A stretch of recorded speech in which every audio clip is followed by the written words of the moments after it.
श्री स्वामी समर्थ स्वामीवारा तुमच्या मनातल्या सगळ्या इच्छा पूर्ण करो हीच मी स्वामीचरणी प्रार्थना करते।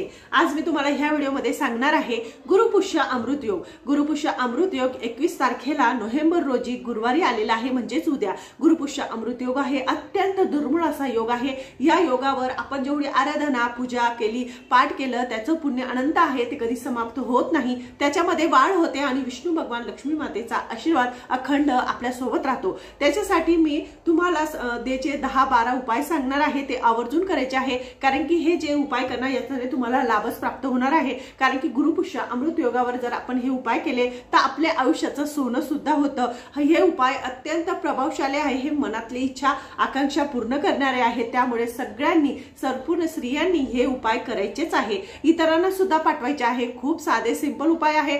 दर गुरुवारी जर आपण हे उपाय केले तर आपल्या घरामध्ये धन संपदा वाढते, आपल्या घरामध्ये कशाचीच कमतरता राहत नाही, सुख शांती वैभव ऐश्वर्य वाढत जातं, त्याच्यामध्ये भर पडते। त्याच्यामुळे आपल्याला जे कोणते 10 उपाय आहे त्याच्याबद्दल संपूर्ण माहिती सांगणार, त्यामुळे व्हिडिओ लास्ट पर्यंत नक्की बघायचा।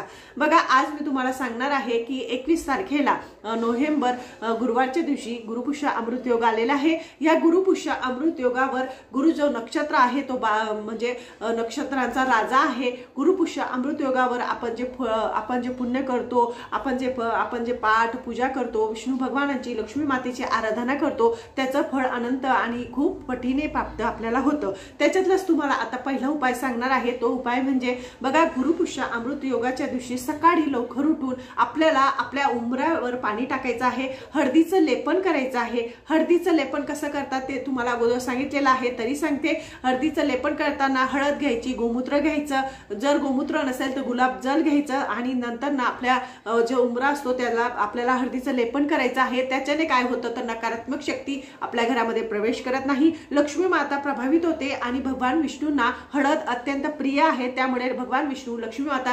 प्रसन्न होऊन आपल्या घरावर आशीर्वाद प्राप्त होतो। त्यामुळे आपल्याला हळदीचं लेपन करायचं असतं। आणि दुसरं म्हणजे बघा, काय करायचं, गुरुपुष्य अमृत योग आहे तर आपल्याला काय करायचं, गाईचं जे तूप असतं त्याच्यात थोडीशी हळद टाकायची, हळद आणि थोडंसं कुंकू टाकायचं आणि त्याच्याने आपल्या मेन डोर आहे त्याला स्वच्छ पुसून तिथं तुम्हाला हळदीचं आणि कुंकवाचं एक शुभ लाभ सुद्धा लिहू शकतात तुम्ही।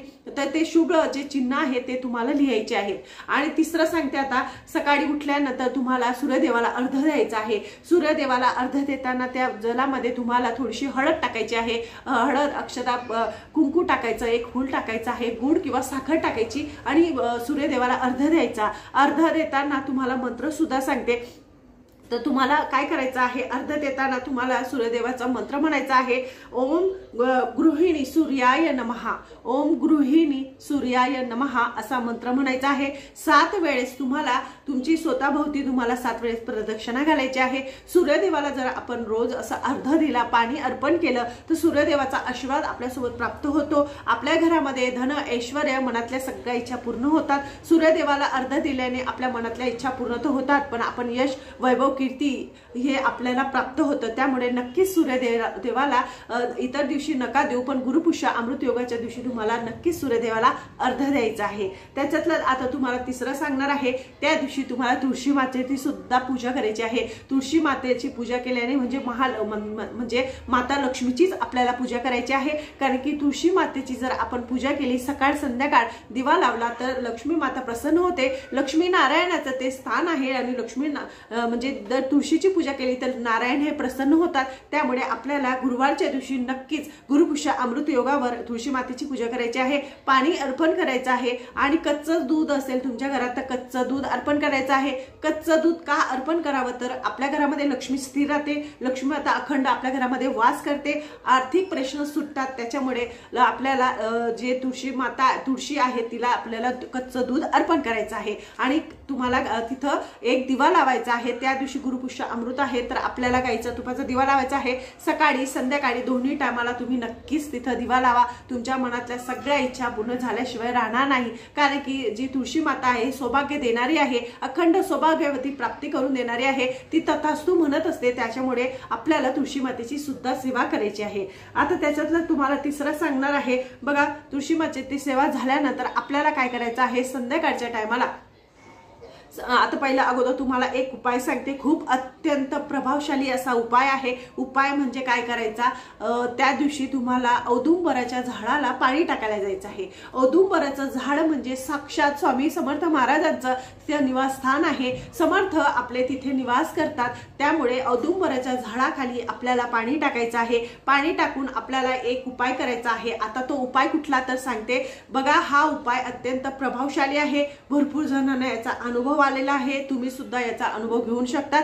बघा काय करायचं, सकाळी उठल्यानंतर 10-11 वाजेला म्हणजे सकाळच्या टायमालाच मंदिरात जायचं, जवळ असेल जवळपास तर तिथं जायचं, औदुंबराच्या झाडाजवळ जायचं, पाणी अर्पण करायचं। पाण्यामध्ये तुम्हाला काळी तीळ आणि हळद कुंकू अक्षता असं टाकायचं आहे आणि ते पाणी न्यायचं आहे। घरून पाणी नेताना तुम्हाला एक तुपाचा दिवा सुद्धा न्यायचा आहे, छोटीशी वात करायची आणि तिथं गेल्यानंतर पाणी अर्पण करायचं। पाणी अर्पण झाल्यानंतर आपल्याला काय करायचं आहे, एक पान तोडून आणायचं आहे। जर खाली पडलेलं असेल तर खालीचं पान आणायचं, नसेल तर वरचं पान सुद्धा घेतलं तरी चालेल। वरचं पान घेताना फक्त प्रार्थना करायची की मी माझ्या कामासाठी तुमचं हे पान घेत आहे, एवढी विनंती करून ते पान आपल्याला तोडायचं आहे, त्यांना नमस्कार करायचा आहे आणि ते पान घरी आणून स्वच्छ धुवायचं आहे। स्वच्छ धुतल्यानंतर त्याच्यावर तुमच्या मनातली जी काही इच्छा असेल, संतान प्राप्ती वगैरे जी एक इच्छा तिथे लिहायची आहे, ती इच्छा लिहून झाल्यानंतर ते पान आपण देवाजवळ आणायचं।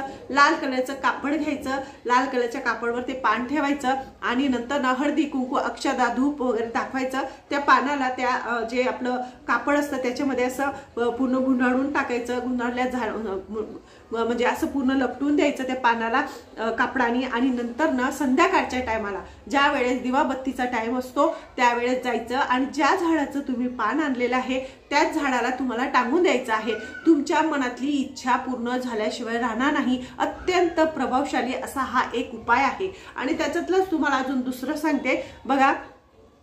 एक केळीचं झाड असतं, ते केळीच्या झाडाजवळ विष्णू भगवानाचा वास असतो। दर गुरुवारी जर आपण केळीच्या झाडाजवळ दिवा लावला, त्यांना पाणी अर्पण केलं तर आपल्या घरामध्ये धनसंपदा वाढते, धनसंपदा वाढते आणि धनसंपदेची कधीच कमतरता राहत नाही। लक्ष्मी नारायणाचा वास अखंड आपल्या घरामध्ये राहतो। जिथं विष्णूची पूजा होते तिथं लक्ष्मी माता धावत येते। त्यामुळे दर गुरुवारी आणि गुरुपुष्य अमृत आहे, तर गुरुपुष्य अमृत योगावर आपल्याला ही सेवा तर नक्कीच करायची आहे। काय करायचं, संध्याकाळच्या टायमाला ज्यावेळेस प्रदोष काळ असतो त्यावेळेस एक तुपाचा दिवा घ्यायचा। तुपाचा दिवा घेतल्यानंतर आपल्याला केळीच्या झाडाजवळ तो दिवा लावायचा आहे, आसन टाकून बसायचं आहे, ओम नमो भगवते वासुदेवाय असा मंत्र म्हणायचा आहे किंवा व्यंकटेश्वर स्तोत्र मंत्र म्हणायचा आहे। जेवढा वेळेस म्हणता येईल तेवढ्या वेळेस म्हणायचं। मनातल्या इच्छा मागायच्या, नक्कीच भगवंत विष्णू तुमची मनातली इच्छा पूर्ण करतातच। हा खूप अत्यंत प्रभावशाली असा उपाय आहे, नक्कीच सगळ्यांनी करायचा आहे। आता त्याच्यातलं अजून दुसरं सांगते, त्या दिवशी आपल्याला कुंकू आचमन सुद्धा करायचं। ज्यांच्या घरामध्ये श्रीयंत्र आहे त्यांनी काय करायचं, श्रीयंत्राला स्वच्छ धुवायचं आहे। व्यवस्थित धुतल्यानंतर अभिषेक झाल्यानंतर पुसून घ्यायचं, एका ताटामध्ये घ्यायचं, कुंकुम आचमन करायचं। कुंकुम आचमन करताना श्री सुक्त म्हणायचं आहे, विष्णू गायत्री मंत्र म्हणायचा आहे, लक्ष्मी गायत्री मंत्र म्हणायचा आहे, कुबेर मंत्र म्हणायचा आहे। असं का करावं तर आपल्या घरामध्ये धन संपदा वाढण्यासाठी, लक्ष्मी माता प्रसन्न होण्यासाठी आपल्याला हा एक उपाय करायचा आहे। त्याच्यावरती झाल्यानंतर धूप दीप ओवाळून आपल्या मंदिरात ते ठेवून द्यायचं आहे आणि ते कुंकू रोज आपल्या कपाळी लावायचं आहे आणि रोज कपाळी लावायचं आहे। नंतर ना हे संपूर्ण झाल्यानंतर आपल्या जवळ स्वामी समर्थ महाराजांचा किंवा आपल्या गुरूंचा, तुमचे जे गुरु असतील त्या गुरूंचा फोटो घ्यायचा किंवा मूर्ती घ्यायची, त्याच्यावर अभिषेक करायचे। कारण की ज्या ठिकाणी गुरुच सेवा होते त्या ठिकाणी कशाचीच कमतरता राहत नाही। भले त्या ज्या वेळेस आपल्यावर संकट आलेलं असतं, देव तरी आपली सेवा आपली मदत करत नाही, पण आपले जे गुरु असतात ती आपली मदत करत असतात। त्यामुळे आपल्याला आपली गुरूंची सेवा करायची आहे, त्यांचा अभिषेक करायचा आहे। गुरुवारच्या दिवशी दर गुरुवारी जर आपण गुरूंची सेवा केली तर त्या घरामध्ये कधीच सोनं मोडायची वेळ येत नाही। त्या घरामध्ये भरभराटी होते आणि गुरूंचा आशीर्वाद सदैव आपल्या पाठीशी राहतो। त्यामुळे आपल्याला गुरूंची सुद्धा सेवा करायची आहे। गुरुपुष्य अमृत योग आहे, अत्यंत दुर्मिळ असा योग आहे।